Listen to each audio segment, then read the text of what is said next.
Hello, my name's Colin, and this is Colin Talks Crypto. It is time once again to dive into that complex universe of EOS. In this episode, we're going to cover topics such as the new block.one patent reveals an ID solution that is not dependent on KYC. We're going to talk about a democracy versus plutocracy on EOS and how Dan's ID solution could make this possible. Brendan Bloomer speaks to the community after a long period of silence. My Proxies feat of moving 7 BPs in order to get the reg producer upgrade enabled. EOS SOV, Store of Value Token. Equilibrium Stablecoin Smart Contract Decentralization. NewDex now matches and settles on the EOS main chain. Interesting voting stats page from EOS Metal. A super easy way to generate a new EOS account by EOS Tribe. Rex is coming on Telos. Marketcap.one gets an upgrade. An inspiring EOS commercial. And maybe, just maybe at the very end, after the outro, if you stay tuned, there might be a little secret comedy skit waiting for you. And that, guys, is what I have in store for you today in this episode of EOS Mega Update Volume 24.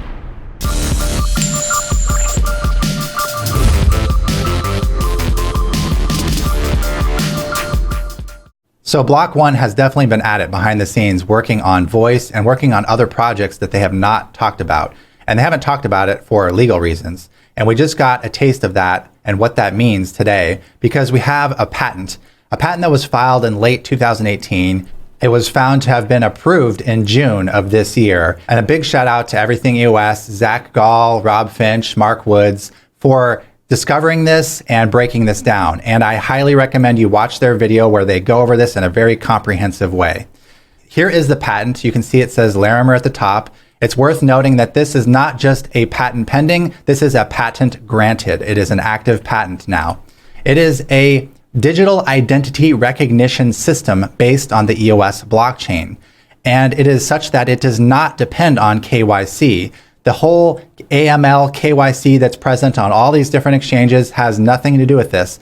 This is a replacement, a brilliant replacement. I've never seen anything like this before. The title of the document is Systems and Methods for Creating a Secure Digital Identity. And the way that the system works is really interesting and innovative. The system uses an electronic device such as a smartphone, an iPhone, or an Android. The information entered will be combined with the user's private keys through a selfie photo made by the same terminal. After two individuals take their joint photo together, the application on each device taking the photo uses recognition techniques such as 3D facial recognition to verify that two individuals are in the photo and that the authenticated individual of the device is one of these two. When the application has confirmed those conditions, the application signs the joint photo with the device's digital signature capability, then sends a copy of the photo to the other individual's device. And what it's doing is it's building up its data on you. It uses a 3D photo, so you can't just fake this with a regular 2D photo. It's using the actual scan of the face. And it combines it with other points of data, such as your geographical location with GPS. It even goes so far as to locate any signals that are in the air at the moment, Wi-Fi, Bluetooth, various connections that might help identify where you are. And it gathers all of this information and secures it on the blockchain with each photo. And in doing so, it's building up an identity of you, proving that you are you. And then the next phase is to take a photo with someone else. And then that person attests on their device that not only that they are them, but that you are you. And in such a manner, you can see how this would multiply out amongst a social network. And eventually, you'd have such a strong proof of identity because you'd have so many individuals saying, yes, I am who I am, and he is who he says he is. And this basically creates the confidence that you are a unique user.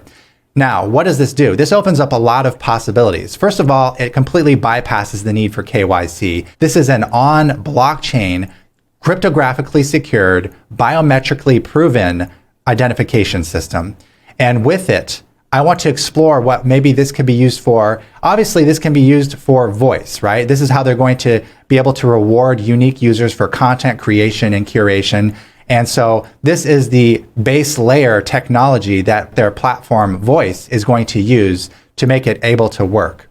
So that's one thing. But this can be used by anyone. This can be used by any exchange. This can be used by anyone who wants to verify individual user identity at a fraction of the cost, because historically it has cost a couple of dollars to verify user identity. And this would be basically free on a blockchain. So after this came to light, and after Everything EOS shared this, Dan Larimer tweeted about this and clarified a few topics.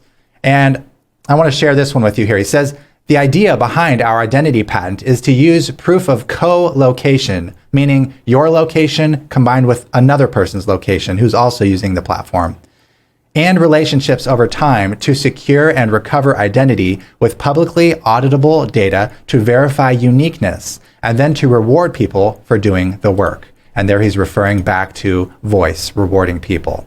This is effectively an incentivized key signing party that creates a massive blockchain database of relationships linked to non-movable hardware keys.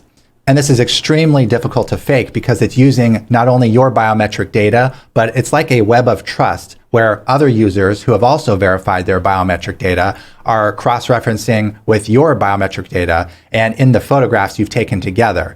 So it's cross-referencing photo after photo after photo and building up its reliability. And after a certain point, it's just going to be completely irrefutable that you are a unique ID and you are a unique person on this platform. And with that, we can then do things such as a democracy on EOS. And that's what I'm really excited about.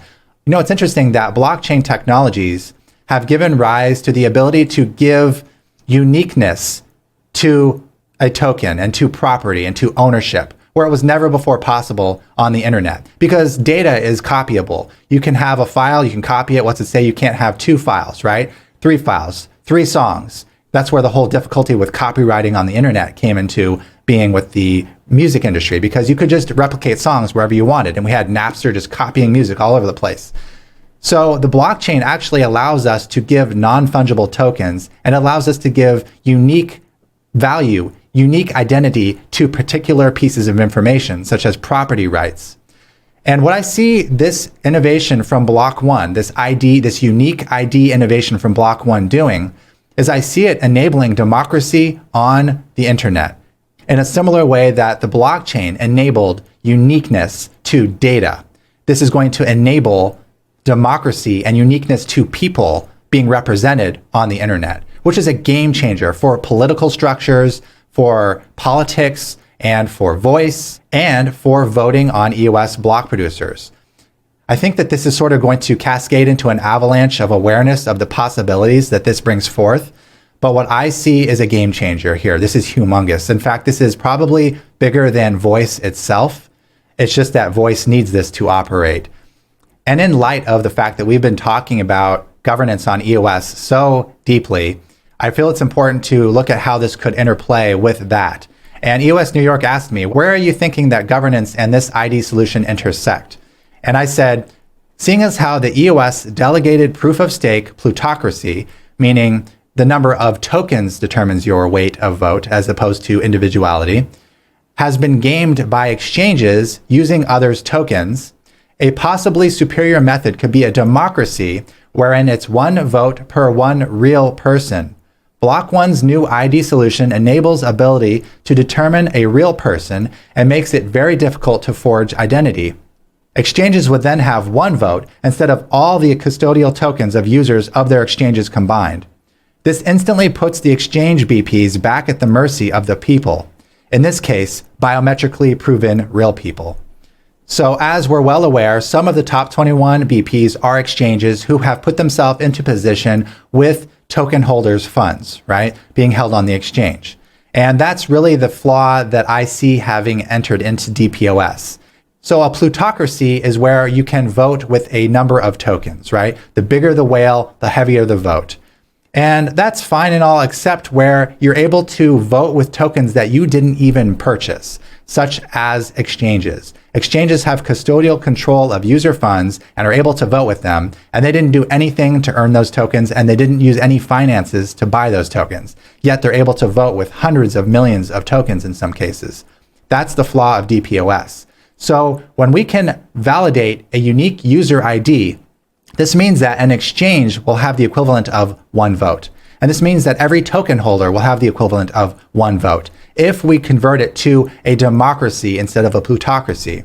And that will be an utter and complete game change for the face of EOS, because we will then have a orders of magnitude more fair system. And I want to hear what you guys have to think about this. Is there anything that you can think of that might speak against this type of a system? Obviously, whales are going to be very unhappy about this because they're the ones who currently have control of the system. And it would definitely change the face of voting completely, even when it comes to something like a proxy. Like my proxy right now has about 7.3 million EOS votes. Thank you guys for proxying to me. But if this was put into a democracy, instead of having 7.3 million votes, we would actually just have 1,479 votes, because it would be per unique user. And I guess that's actually assuming that none of these are duplicate accounts, which they could be, which again speaks to the fact that plutocracy systems can be manipulated because you can split tokens up and such things like that. And I think it would be a lot more beneficial to have 1 vote per 1 real person. So my proxy would then have a weight of 1,400 instead of 7.3 million. But that would be the same throughout the entire ecosystem. And I think that would really put things in the right direction. Now, there's hope for this actually happening, because Brendan Bloomer came out of the woodworks recently and really just opened up to the community. He says a lot of things in this post, and I recommend you read the whole thing, because he addresses everything from concerns with development, speed of development, auditing EOS, etc. But he's very positive, and I want to just focus in on the governance part he talks about here. He says, EOS governance is tricky. No kidding, right? And it is not something we've chosen to ignore, but have been waiting for the right time to get involved, and in a way that upholds and further aligns and decentralizes the community. It's a very interesting statement. So first of all, he's confirming that they're not ignoring it, and he's saying that they basically will do something when and if needed. Furthermore, he's saying that if and when they do such a change of governance, they're going to do it in a way that upholds and further aligns and decentralizes the community. So one way I can think of that does this in a phenomenal sweeping fact is by using this new ID solution to implement a democracy on EOS instead of a plutocracy. That to me would be an ultimate game changer. It would actually sweepingly handle the entire issue in front of us. We wouldn't have to get into all this debate about can exchanges use user funds, and how do we prevent against that, and how do we make it so that the users can vote on exchanges, and how do we stop cartels and all this manipulation. Boom, we just cut it completely out and implement a 1 vote per 1 real person using this no KYC ID solution from BlockOne. That's what I hope happens. And maybe they're kind of alluding to that. BlockOne does seem to have very, very long-term looking plans and long-looking goals. So if they've been working on this whole ID solution and we haven't even known about it, it's very possible that they have visions that go so far out into the future that something like this I could see being definitely in their timeline of events. Oh, what's that? Okay, so I want to cover something I did with my proxy. This was really quite amazing, and I did a video on this. So if you haven't seen it already, please watch it. It's all of 7 minutes, and it goes into great depth on what I did here. But I used your guys' token funds to make something actually happen on EOS. Like a tangible action occurred because directly of your votes and entrusting my proxy so that I could do this action. So what I did with the help of EOS Cafe and blocks.io was we observed that the reg producer upgrade contract was very close to passing, but it was stagnated. It needed 2 more votes. It had 13 of 15.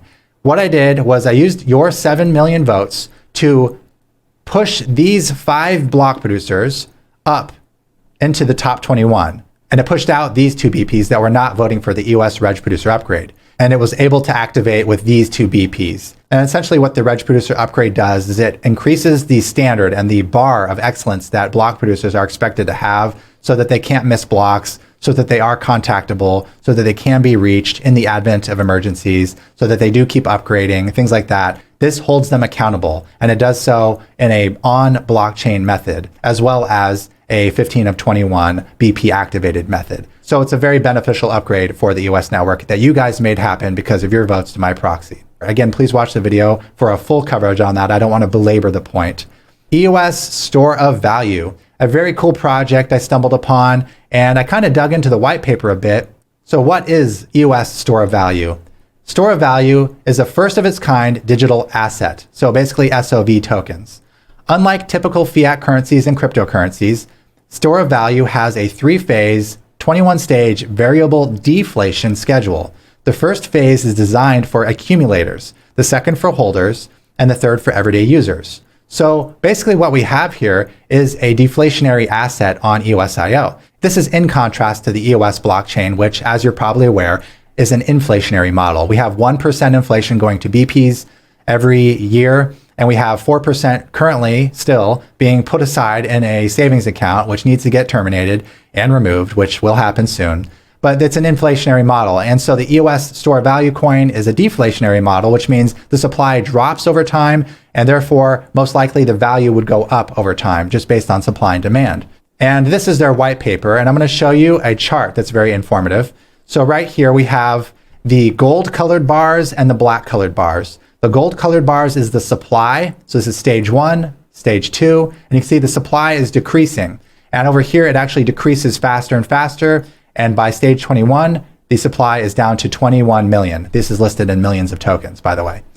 The black bars is showing the burn rate. So the burn rate increases and steepens, and then it gradually dwindles off, and you're left with 21 million SOV tokens. So if you guys want to get in early, I recommend you do during the early stage 1, hold on to them, and maybe they'll be worth something. Maybe they'll be worth quite a bit down the road when there's only 21 million left after the initial 1 billion tokens.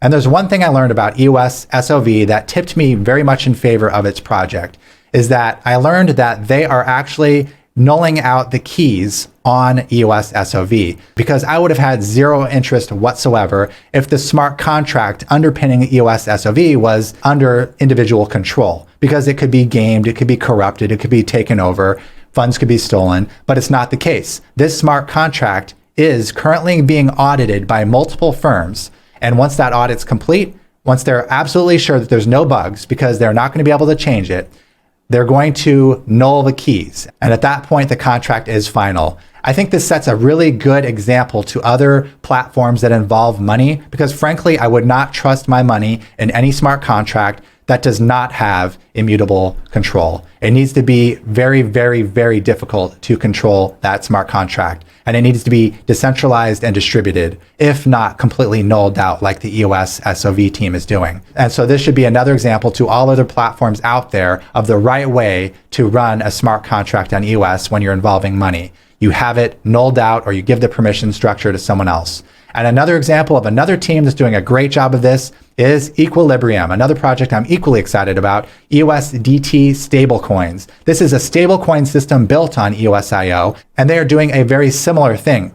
Instead of nulling the keys, though, they are decentralizing the smart contract in a system whereby they break it into 3 key holding groups. The first key holding group is the EOS Equilibrium DT team. They control the first set of keys. The second set of keys is controlled by a selected group of 11 block producers, and we need the majority of those block producers to sign the second permission. The third set of permissions is a group of trusted EOS community individuals, such as myself, and I'm actually going to be one of those key holders in the EOS Equilibrium DT token system. So we would need 3 of 5 of the trusted community members, I think it's 6 of 11 of the block producers, and a certain number of the Equilibrium development team. And we need all 3 of those to have the required number of signees to then affect any kind of change on the smart contract. So a very clever and ingenious system. And I even got so deep as to ask them, well, what happens if some of the members become unavailable and we actually can affect a change in the members with the same permission structure that changes the smart contract in the first place? So it's a very elaborate, but I think very effective system for ensuring the security of funds on Equilibrium, but not done in a nulling way, because what if there's a bug that needs fixing? Well, we definitely need to be able to fix it when it's involving hundreds of millions or billions potentially of dollars. So Equilibrium has really thought this out well, I think, and they're thinking into the future so that it's not possible to just change the smart contract, but with enough different key members and community members and block producers all coming together and signing a multi-sig account, we could then effect a change to the Equilibrium smart contract so that we don't get stuck with something like the Ethereum DAO debacle, where all the tokens were then stolen because there was an exploit in the smart contract. That will not be the case with Equilibrium, because we can actually change code when needed, while still maintaining a tremendous level of decentralization of smart contract control. So major props to Equilibrium, and I'm very excited to be a part of that key signing team for the trusted community members. Equilibrium also took the steps to launch its own on-chain block producer voting system. And they have basically a NUT token, and I guess you just buy that on an exchange. And using these NUT tokens, you can then have a say in which way their proxy votes. And it looks like they've currently, at least, have pretty decent block producers picked out here. There's a couple of exchanges there that I wouldn't want to see, but overall, it's a decent selection of block producers. And there are currently 4.2 million tokens, so it's not particularly a small proxy. And these tokens are actually the collateralized EOS on the Equilibrium service. And it says here, the Equilibrium proxy is made up of all the collateralized EOS that backs EOSDT stablecoins. The BPs for this proxy have so far been chosen by an off-chain voting process. In a few weeks, the voting process will be on-chain using the NUT token. More info coming soon. I think I did see on Twitter the proposed on-chain changes to these BPs, and I wasn't particularly happy with the outcome. So we'll have to stay tuned and see if it is a good selection or not. It is important to have these 4 million tokens being put to good use. So if you have NUT tokens, make sure to vote with them. All right, and here's the Equilibrium Twitter page. So NewDex completes the deployment of smart contract matching and settlement on-chain for the EOS main chain. And I actually just happened to use this yesterday, and it was quite amazing. I didn't even know that I was using such a matching and settlement on-chain system, because it's the first time I've ever used NewDex. It honestly blew me away in user experience. I've never before used an exchange that was as easy as NewDex was. I went on there to just trade a couple tokens, and I found that I didn't need to create an account. It's a DEX, a decentralized exchange. But not only that, I didn't even need to deposit any tokens anywhere. It literally was as simple as logging in with Scatter, finding the token I wanted, finding the token I wanted to sell, and performing a transaction using my Ledger Nano S. And with one click of a button, I had traded one token for another, all on-chain, all directly to my account from my account. There was nothing else I needed to do. It was the quickest, most painless process I've ever used on any exchange, hands down, in my life. It was quite amazing. The only downside in my particular case is that the fees for the token were a little higher than other exchanges, but the ease of use was mind-blowingly simple. So perhaps that was just that particular token. Make sure you do pay attention to token prices. Maybe the liquidity is not as high, so that could play into the higher prices. But if you find a good deal for a token price on there, I urge you to use NewDex because it is so mind-blowingly simple to use. EOS Metal has made this really cool EOS vote auditor. So you go to their page, tools.eosmetal.io/vote auditor, click on this little stats page. And I just wanted to share these two graphs here because this is showing in blue the total number of votes on EOS since inception, since June of 2018. And the great news is that voting has steadily increased since inception. The interesting thing is that the pink line here is direct votes. That has stayed basically flat the entire time. There has not really been too much of an increase or too much of a decrease in the number of regular voters. Actually, if you look really closely, maybe just a pixel or two decrease of direct voters. But the green line, which is the number of proxies that are voting, has steadily increased. So if this graph portrays the future, it looks like proxies are basically going to be the way that the chain is determined, the way that the governance is determined. Again, unless we change it to a democracy like we talked about earlier in this video. But with the current DPoS plutocracy nature of EOSIO, it looks like, based on this graph, that the number of proxy votes will continue to increase and the total votes is going to continue to increase. So it's a good thing. We're getting more voters involved here. Now, I can't say that all those proxies are good proxies. We have exchanges, we have whales, we have cartels. So that's why I'm looking at the idea of the democracy replacing this, because there's too much gaming going on. But if you do have tokens, please, please, please do vote for a proxy if you don't have the time to research for yourself, because I will put those tokens to good use if no one else does. And like you saw in the previous episode, I got the reg producer put in place directly as a result of your votes. And this line here is the number of voters down here. And look at this, right around May of 2019, I believe that's right when Rex came out, there was a huge boost. It went from 27,000 voters to 60,000 voters. So that was tremendous in increasing the number of active voters on EOS. Very cool page from EOS Metal, the EOS Vote Auditor. All right, we've covered that. EOS Tribe made a new account form. If you want a really easy way to onboard a new user, this is it. You can create your own EOS account, BOS account, Telos, or Meet One account with this service. And basically what you do is you click continue, you generate your owner private key, and you make sure you save this. It tells you that, back up your private key into secure storage before continuing. So you save that, you continue, you generate your active private key. Again, you back it up, you continue, and it allows you to create any of these 4 account types, EOS, BOS, Telos, or Meet One. And when you do that, you can pick your name. Hello, I'm Colin. And they offer a very interesting service. So you can create the account for free, but you have to fund the account afterwards with like an EOS, or I guess it's 0.5 EOS right here, the fee. And at that point, oh, look, it's available. Someone better not register that. That's mine. And the way it works is that EOS Tribe makes this very user-friendly. They actually offer a multi-sig with user account recoverability. Now that can be a good thing or a bad thing, depending on whether you want to trust EOS Tribe to have control of your account.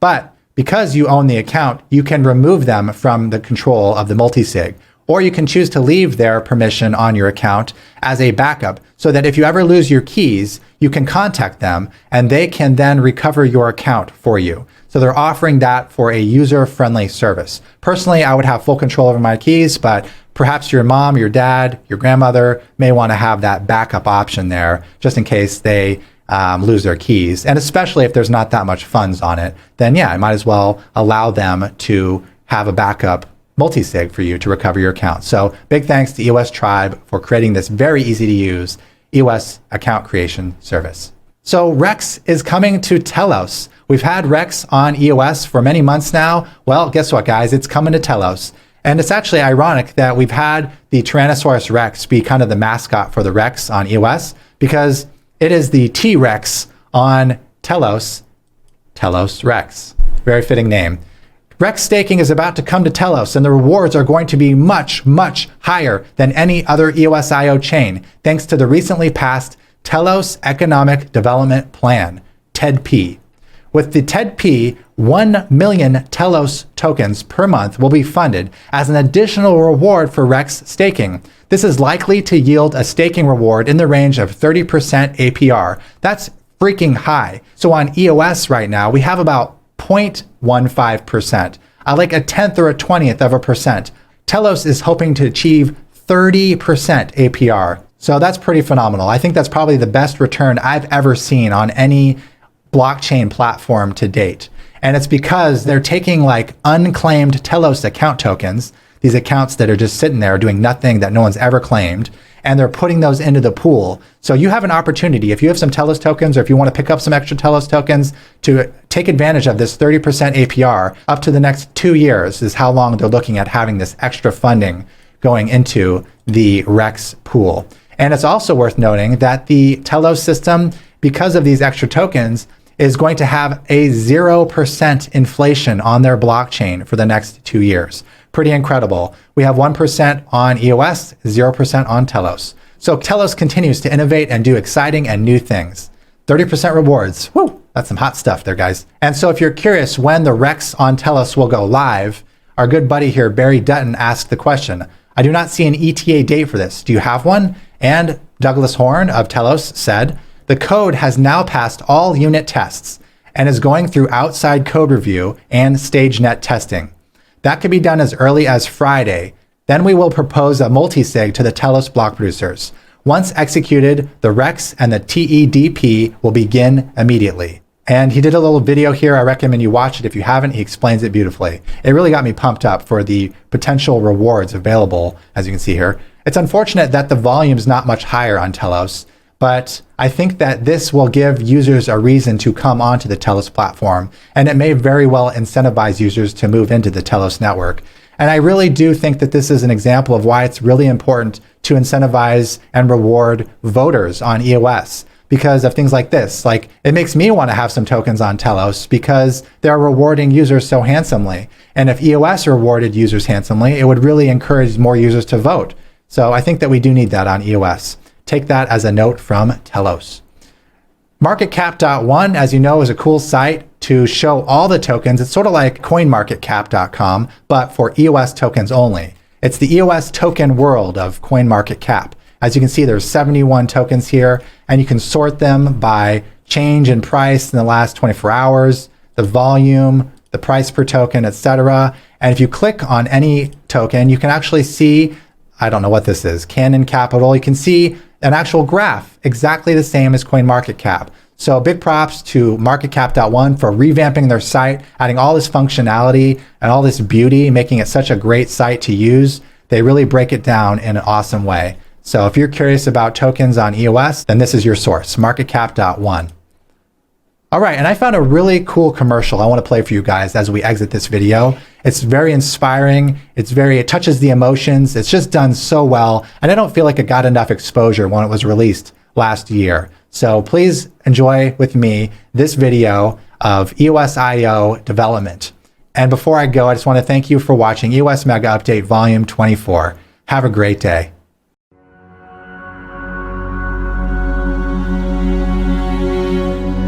We've always been connected. Every smile, every coincidence, every look. Technology has created new ways to connect, but with it came barriers we couldn't see. A centralized power we thought we couldn't control. An unfair world we thought we couldn't change. If we just stopped and looked at things a little differently, we'd find that the true power of technology is when it brings us together, where we can build our future as one and make the world a fairer place. We can collaborate on a massive scale. We can connect more beautifully than we ever have. Build on change. Build on EOS.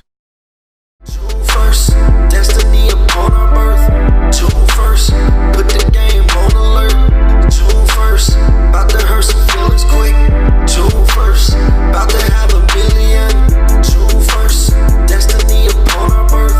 June 1st, put the game on alert. June 1st, about to hurt some feelings quick.